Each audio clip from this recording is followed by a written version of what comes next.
Saudara-saudariku yang terkasih, salam, salam sehat dan sukacita selalu berkah dalam. Sudah kita memberi senyum hari ini? Minggu 26 Januari 2025. Hari Minggu biasa ketiga. Hari Minggu Sabda Allah. Kita awali permenungan kita dengan tanda kemenangan Kristus dalam nama Bapa dan Putra Roh Kudus. Amin. Permenungan kita diambil dari Injil Lukas bab 1 ayat 1 sampai 4, lanjutkan bab 4 ayat 14 sampai 21.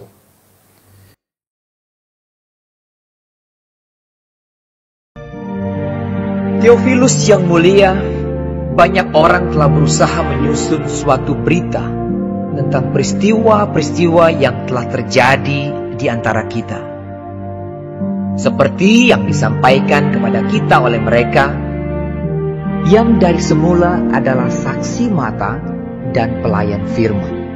Karena itu, setelah aku menyelidiki segala peristiwa itu dengan seksama dari asal mulanya, aku mengambil keputusan untuk membukukannya dengan teratur bagimu, supaya engkau dapat mengetahui bahwa segala sesuatu yang diajarkan kepadamu sungguh benar. Dalam kuasa Roh kembalilah Yesus ke Galilea, dan tersiarlah kabar tentang Dia di seluruh daerah itu. Sementara itu ia mengajar di rumah-rumah ibadat di situ, dan semua orang memuji Dia.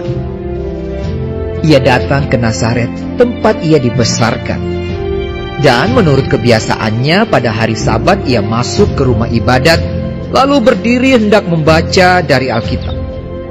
Kepadanya diberikan kitab Nabi Yesaya, dan setelah dibukanya, ia menemukan nas, di mana ada tertulis, Roh Tuhan ada padaku, oleh sebab Ia telah mengurapi aku, untuk menyampaikan kabar baik kepada orang-orang miskin.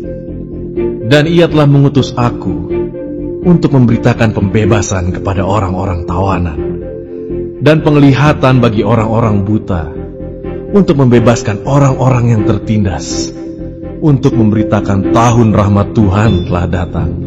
Kemudian ia menutup kitab itu, memberikannya kembali kepada pejabat, lalu duduk, dan mata semua orang dalam rumah ibadat itu tertuju kepadanya. Lalu ia memulai mengajar mereka. Katanya, pada hari ini genaplah nas ini sewaktu kamu mendengarnya. Saudara-saudariku yang terkasih, pada zaman sebelum kehadiran Yesus, bangsa Yahudi berharap atau punya mimpi akan kehadiran Mesias yang membebaskan mereka. Mereka berharap Mesias yang diharapkan itu hadir dan bisa membebaskan mereka dari semua penderitaan dan membangun kerajaan baru yang serba adil, yakni kerajaan Allah. Bangsa Yahudi sebelum kehadiran Yesus dijajah oleh banyak bangsa. Pada zaman Yesus mereka dijajah oleh bangsa Romawi. Mereka merasakan ketidakadilan dan penindasan, karena mereka merindukan atau mengharapkan kehadiran Mesias yang membebaskan mereka. Ada harapan ketika Yesus mengatakan kerajaan Allah itu sudah mulai menampakkan, dan ia menyatakan dirinya sendiri. Roh Tuhan ada padaku, karena aku telah diurapinya untuk mewartakan kabar gembira kepada kaum miskin, dan pemberitaan pembebasan kepada para tawanan, untuk mewartakan kepada orang buta bahwa mereka dapat melihat, menyembuhkan orang yang patah hati, menyelamatkan orang yang ditindas, serta memaklumkan tahun rahmat Tuhan.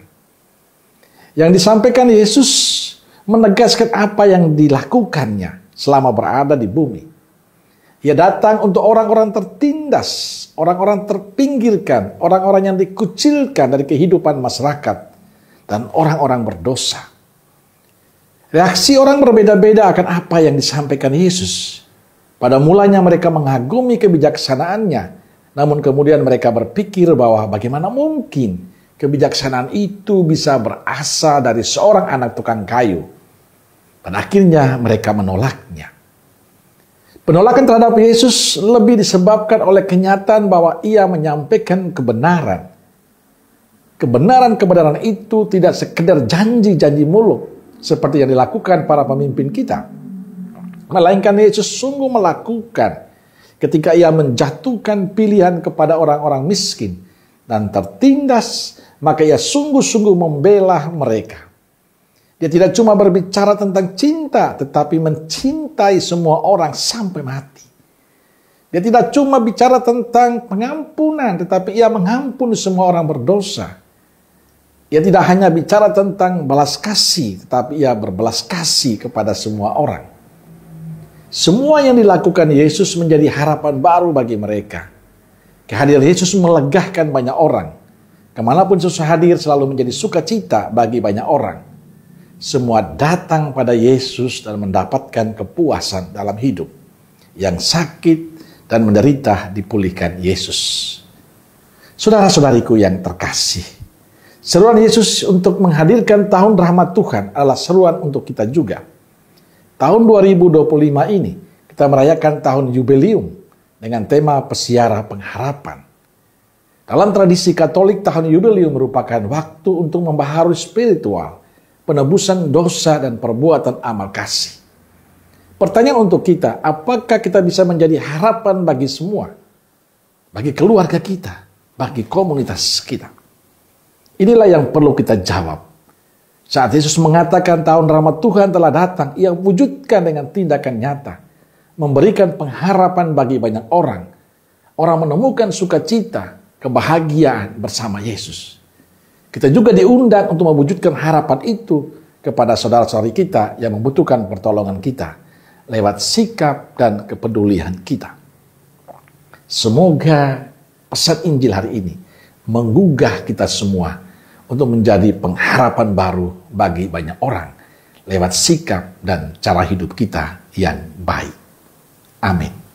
Semoga Allah yang Maha Kasih memberkati saudaraku sekalian, Bapa, Putra, dan Roh Kudus. Amin. Roh Kudus Nazaret, doakanlah kami. Amin. Berkah dalam.